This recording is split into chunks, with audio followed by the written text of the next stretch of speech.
Okay, here are a couple of radical questions I got when you're multiplying radicals together and then having to simplify them.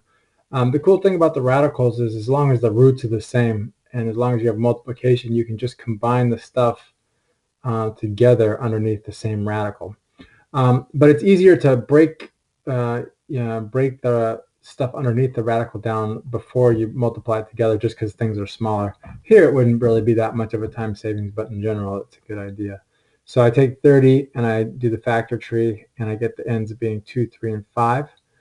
And so that's right here. And then z squared, of course, is just z times z. Then I just combine the whole thing together under a single radical, right? When you're multiplying radicals of the same kind, the both square roots. It wouldn't work if you had a square root times a cube root, let's say. But as long as they're the same index, same root, you can multiply them together. So 2, 3, 5 times z, and then I have the third z all over here. Now I just have to look at what, since it's a square root, I just look at anything I have two factors of. Anything I have two factors of will be able to escape the radical and get out front. And it looks like the only thing I have here is a pair of z's. So they're going to get out, and you just have z, right? Remember that this is really like z squared, so the square root of z squared is just 1z. 2 on the inside, I always say 2 on the inside is worth 1 on the outside. So this z gets out. All these things, 2, 3, 5, and z, are just left inside the radical. And then for the final answer, we just multiply everything back together.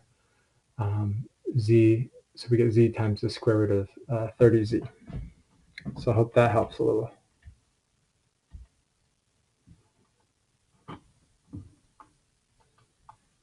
Okay, now here's another problem. This is a little bit more involved. So again, I have the situation of multiplying two radicals together.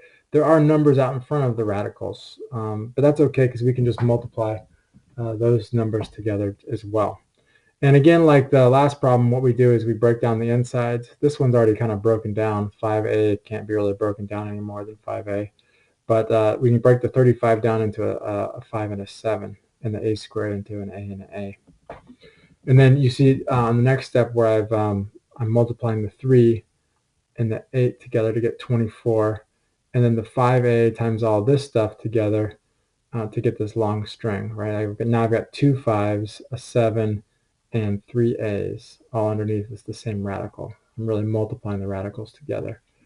And once I have that done, I just inspect the inside and see if I have 2 of anything, because 2 on the inside is worth 1 on the outside. So I can get a 5 out and I can get an a out. Inside are going to be left the 7 and the a. Those are stuck inside. That's why they're right here. And on the outside, I've got a 24 times a 5 times an a, which I'm just going to multiply out and get 120a, and then just multiply the 7 times a together and get 7a.